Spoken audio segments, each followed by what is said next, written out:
pessoal, tudo positivo? Bem-vindos a mais um Que é Prático, cheio de química e muitos experimentos. No vídeo de hoje eu quero começar perguntando pra vocês uma coisa. Você sabe por que o céu é azul? Parece uma daquelas perguntas que crianças fazem, que a gente simplesmente não responde, mas tem uma explicação química super incrível para essa resposta, e não só para o céu azul, mas também por que o pôr do sol tem aquelas cores, por que o sol é amarelo, por que a gente vê as nuvens brancas, tudo isso envolvendo a química, em específico o mundo dos colóides. Então a gente chega de blá blá blá e bora descobrir toda essa química por trás do céu.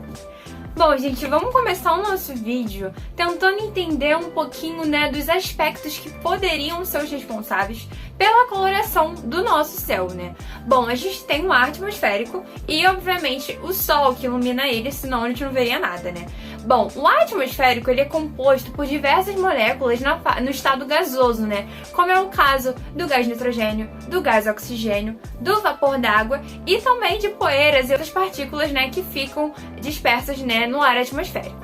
Bom, a gente também tem, o Sol, que é, a nossa estrela que ilumina o céu, que ilumina o nosso mundo, mas que é uma estrela branca.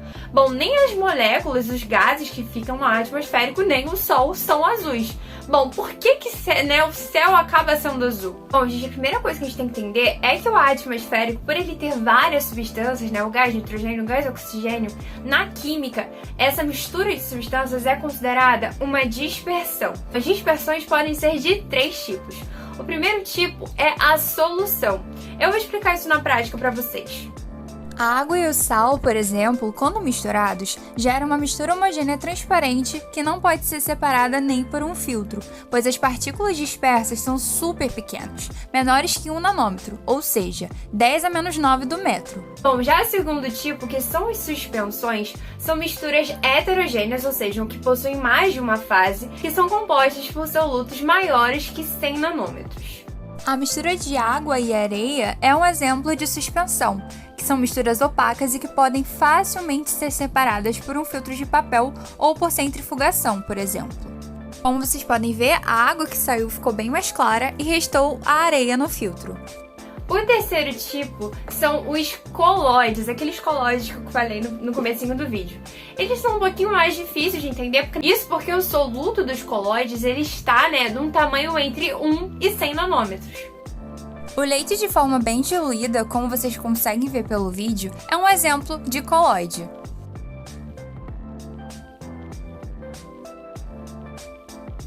Esse tipo de dispersão só pode ser separado por ultrafiltros, ultracentrífugas ou desestabilização físico-química.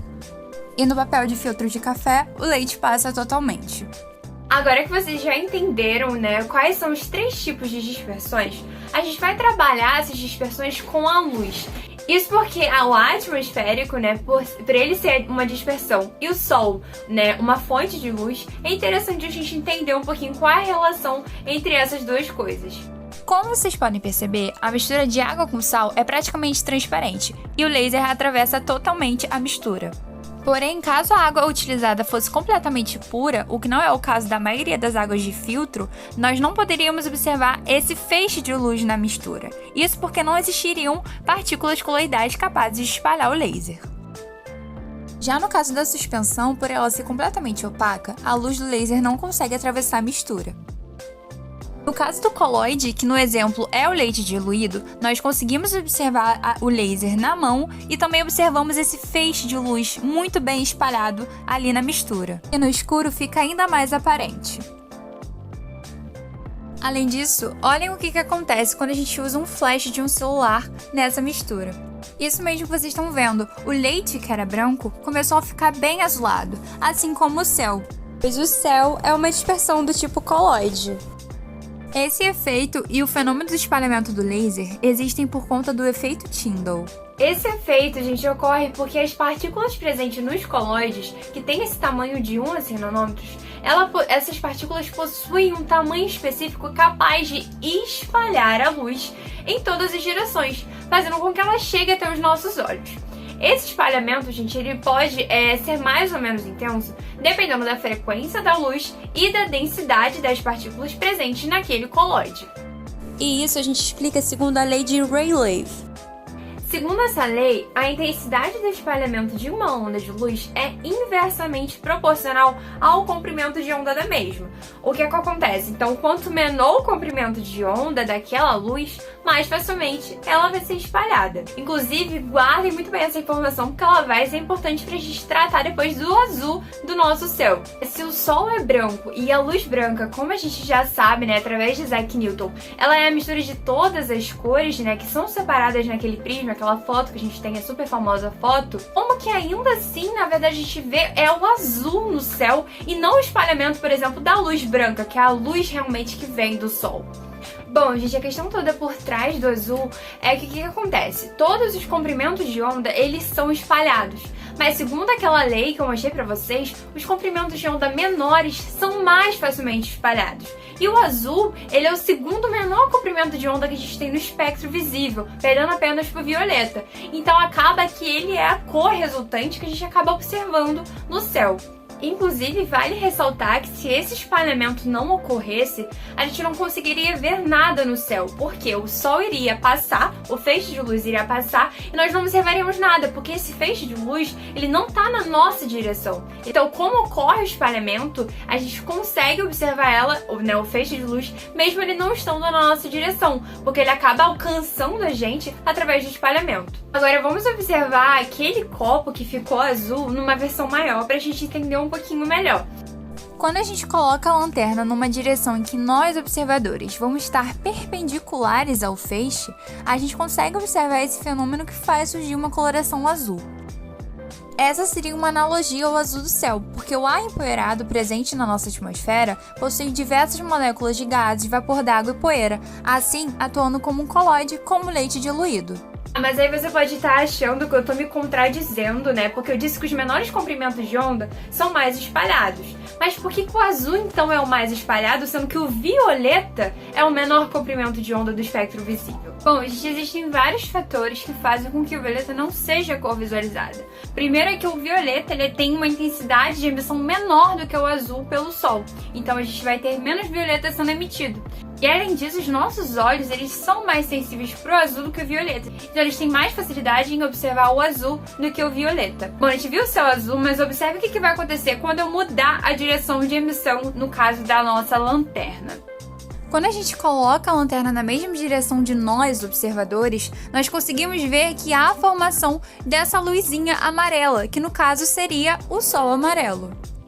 E tratando especificamente do amarelo do Sol, ele existe porque foram esses comprimentos de ondas que não foram espalhados. Então a luz branca do Sol teve os comprimentos de onda menores, no caso do azul, espalhados, formando o céu azul, e os comprimentos de onda maiores, que é o caso do amarelo e do vermelho, continuaram na mesma direção de emissão, formando o Sol amarelo.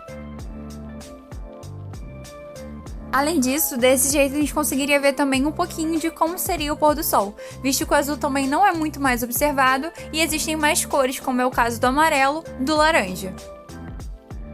O que acontece, gente? No pôr do sol, o sol ele tá relativamente tangente à superfície que nós estamos. Então isso significa dizer que nós vamos estar iluminados diretamente por ele.